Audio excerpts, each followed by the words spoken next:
Hi, today I just want to give you a little quick guided tour of one of the theory test apps that we recommend, which is Theory Test Pro. So I'm just going to be showing you around the layout and some of the options that are available, some of the features and functions.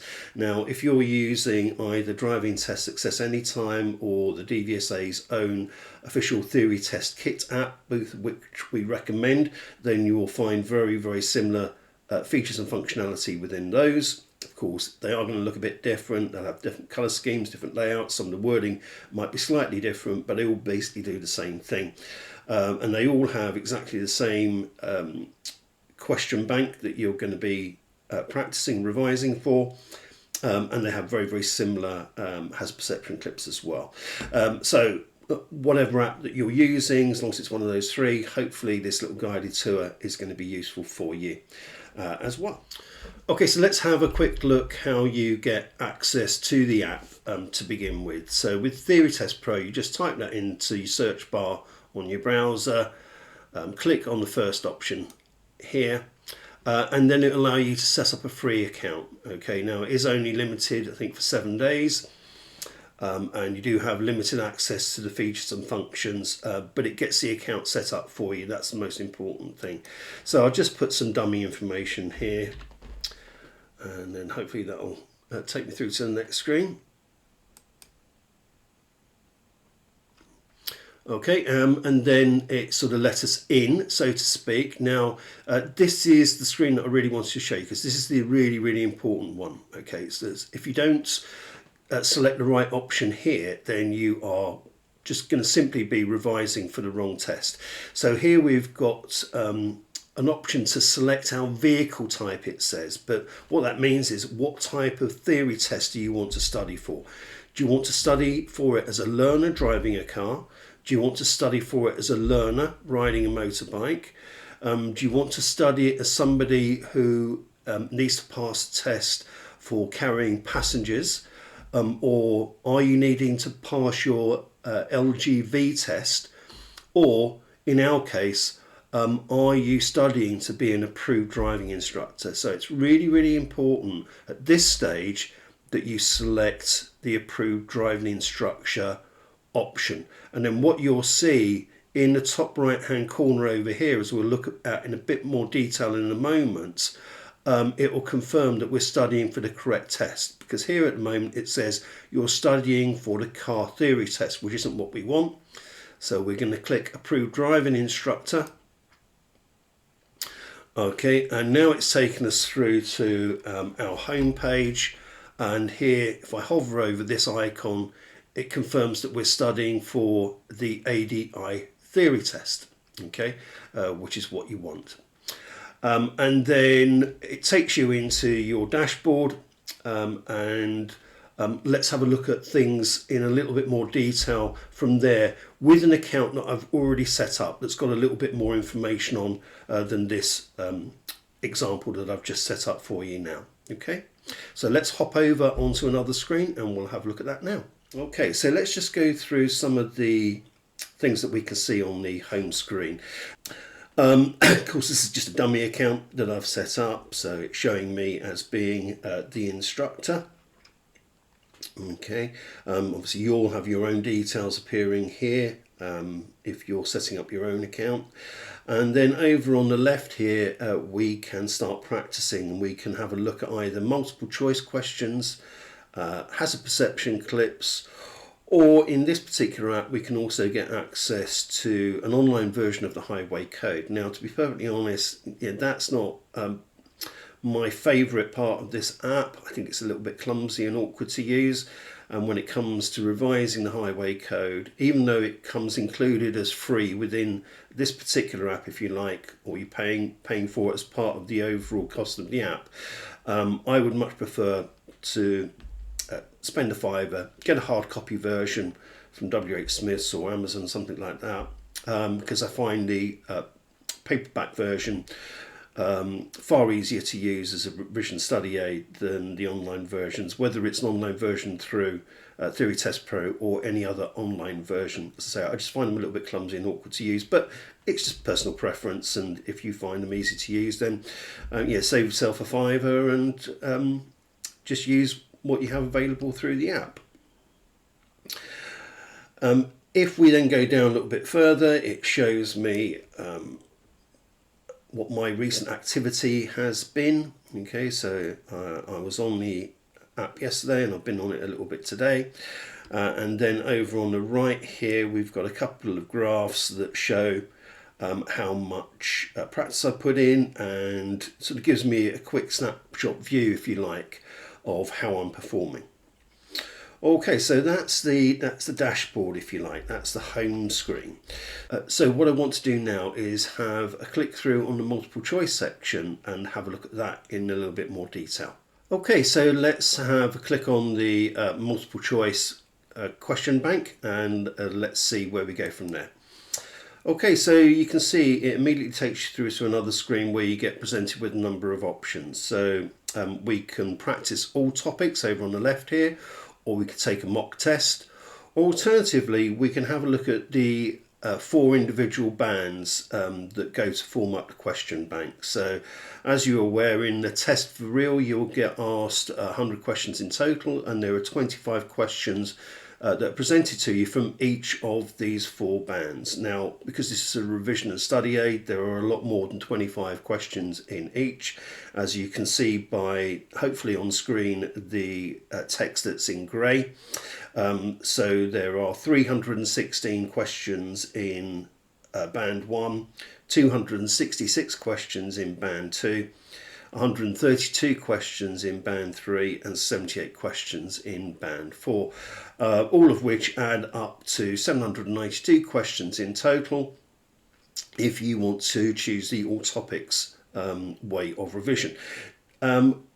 My personal preference and suggestion would be start off with the bands first, and probably start off with the band that you feel least confident or weakest in. Now, I think for the vast majority of people would probably agree that as full licence holders, we are probably most familiar and most confident with answering questions in band 1, which is all about road procedure. Also, we're probably fairly confident in answering questions in band 2, which is traffic signs and signals, car control, pedestrians, and mechanical knowledge. Possibly not so confident in answering questions in band 3 about the driving test, driving with disabilities and the law as it applies to driving. And probably not very confident at all in answering any of the questions in band 4, which is all about publications that relate to us as driving instructors, and also use of instructional techniques. So if you're following my guidance, let's start with band 4 first, and whatever band you choose, you're going to get presented with the information in the same way. So we won't repeat this for all 4 bands. Let's just have a look at band 4, and then you can take that knowledge and information away from you and use it with the other bands as applicable. So here we get a little bit more information that I think is important just to highlight to you. So it confirms that we're answering questions about band 4, publications and instructional techniques, but it also shows us here that we can use a translation or show a translation to help us revise for the test. And then if you click on this here, you will find a drop-down menu, but do be aware of what it says here in this pink box. So it says there will be no foreign language voiceovers or interpreters provided when you take your final test. This feature should be used to help you practice and assist in your learning only.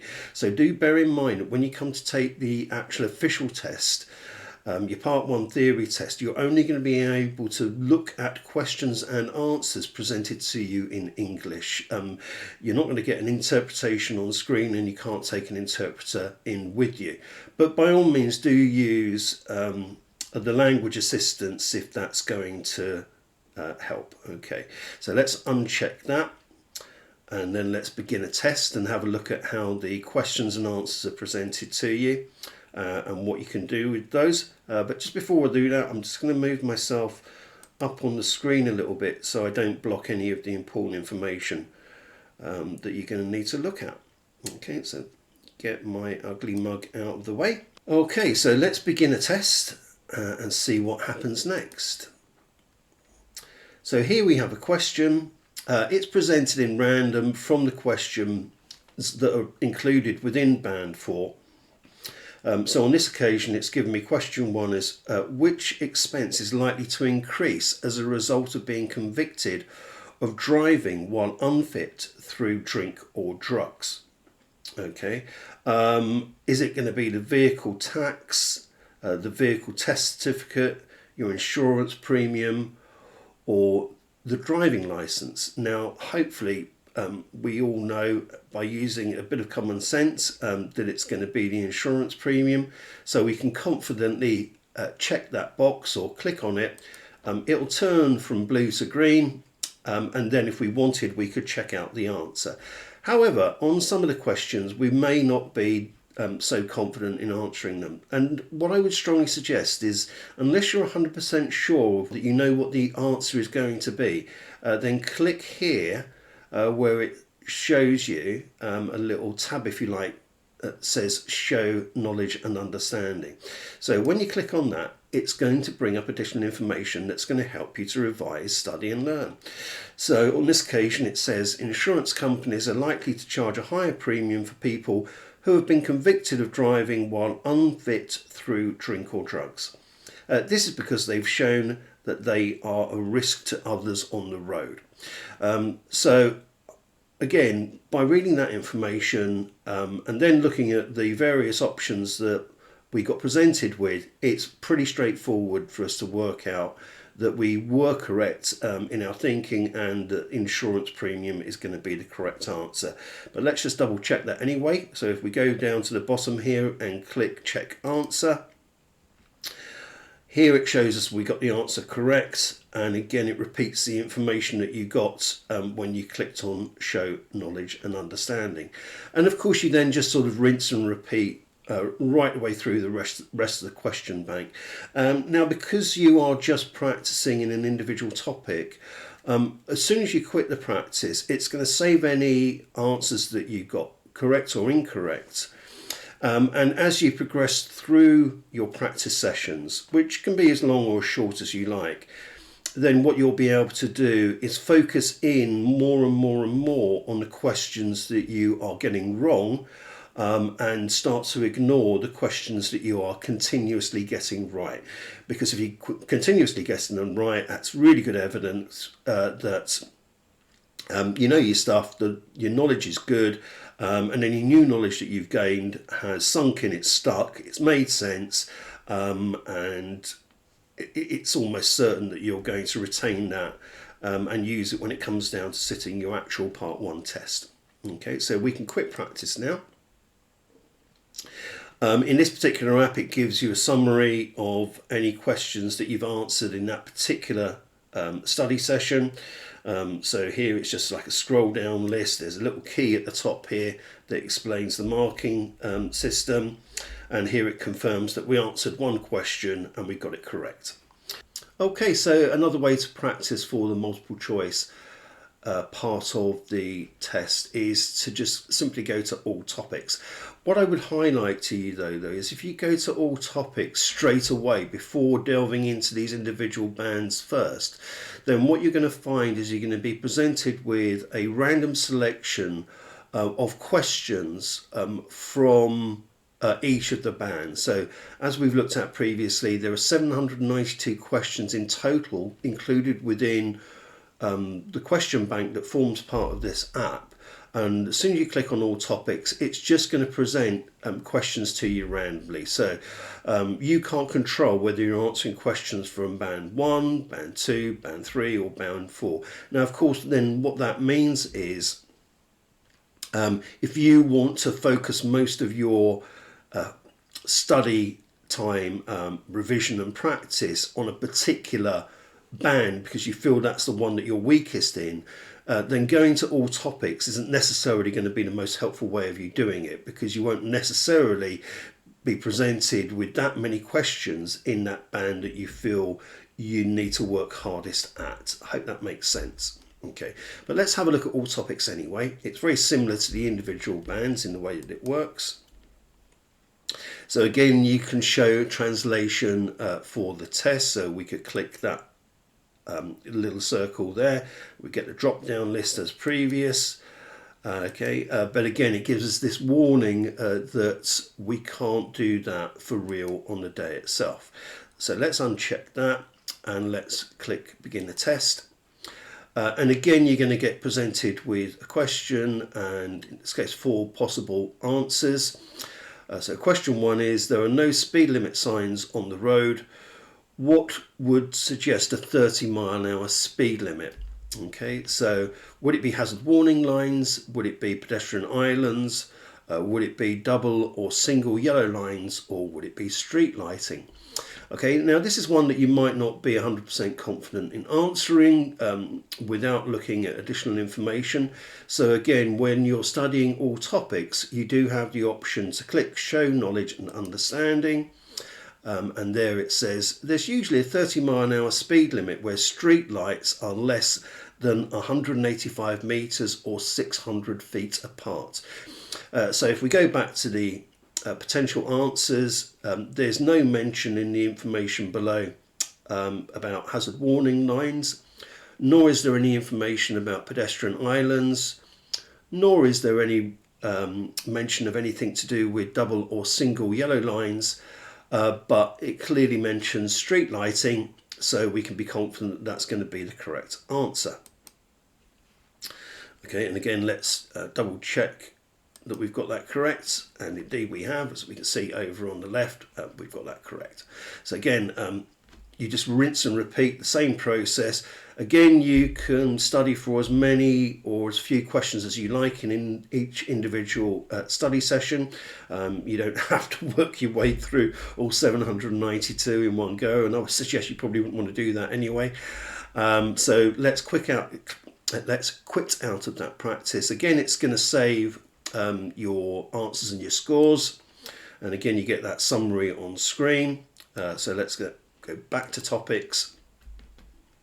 And then finally, let's have a look at what happens if we want to take a mock test, because again, it's a little bit different to the other options that you have in terms of the way you go about studying and revising for the multiple choice section of the test itself.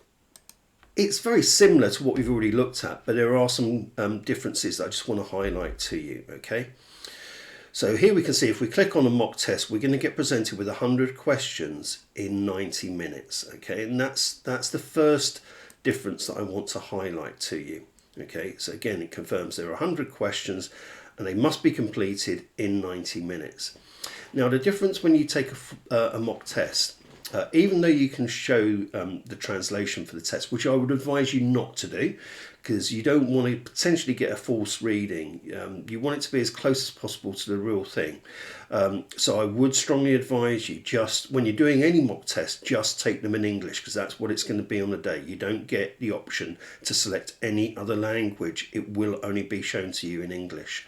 So if you want to get a true reflection of how ready you are to sit the test for real by taking mock tests, then please just do them in English. Okay, but the important thing for me is that it is a timed test. Okay, so you do need to put that time aside in order to take the mock test. So you need to put at least 90 minutes aside, and if you want to follow up the multiple choice mock test with the hazard perception mock test, then you're going to need to put probably another 30 minutes aside on top of that. Okay, so when you're getting ready to take a mock test, please make sure you switch off all other distractions. Be really focused on what you're doing. That's what it's going to be on a day. You're not allowed to take any distractions into the room with you. You're not allowed to take any mobile devices, watches, pens, paper, anything like that. Okay, so turn off all other electronic devices. Focus on the mock test itself.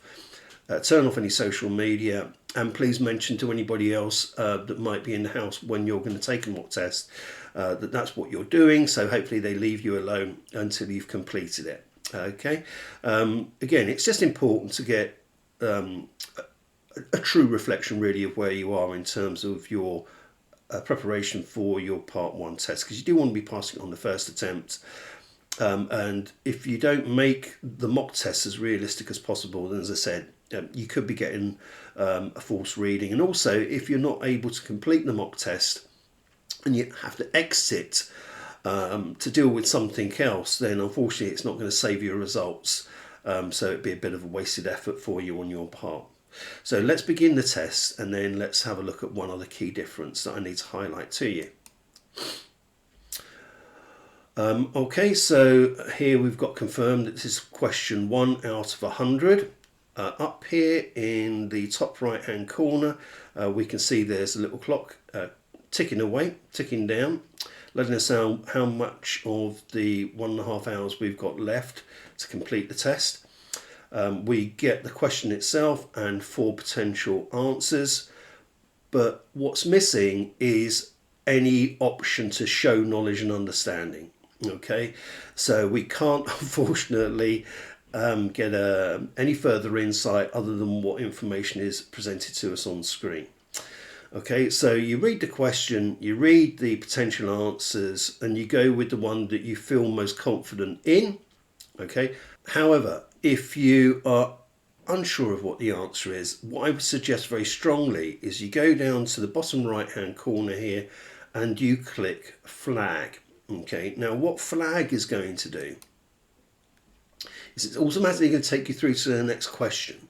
But in the background, what it's done is it's saved that question, and when you complete the mock test, as long as you've completed it all within the 90 minutes, any time that you've got remaining can be used to revisit those flagged questions, and hopefully by the time you've got there, you're going to be more confident in answering them. You can also go back to the previous question. Okay, and if you wanted to, you could also click on an answer, whether you feel confident or not that is the answer. It might be that you're fairly sure but not 100% sure. So it might be, just for your own assistance, you want to put an answer in there and say you think it's sound the horn on this particular occasion. Okay, but you've still got it flagged. Okay, or if you're really confident that you know that is the correct answer, then you can remove the flag. But now, because you've removed the flag, it won't present that information to you again at the end. So either you've got this right or you've got it wrong. So as I say, if you are not 100% sure that you are able to answer the question correctly, always flag, and then you can go through to the next question. Okay, if you try to go through to the next question without doing anything on the current question, then it's going to present a little warning indicator on there to you, which it says here, please select one of these options. Okay, so you can't move on to the next question unless you've done something with these questions first, which is either going to be answering it and then just clicking next question, you're very confident in the answer, answering it and also flagging it, or not answering it at all and flagging it. And then work your way all the way through right to the end, and as I say, you'll then get presented with any questions that you flagged at the end, so you can review them, reassess what you may have previously answered and decide whether that is the answer that you want to stay with or you want to choose another one. And for any that you haven't put an answer for at all, then that's the time when you're going to need to make a choice. Okay, so let's quit the mock test now. Let's go back to the dashboard. But as I said, when you do that, unfortunately, it's not going to save any of your results because we've quit the test early. Okay, so that's the multiple choice section covered. I hope that made sense and you found that useful. So now let's have a look at the hazard perception test, or the hazard perception section of the test, should I say.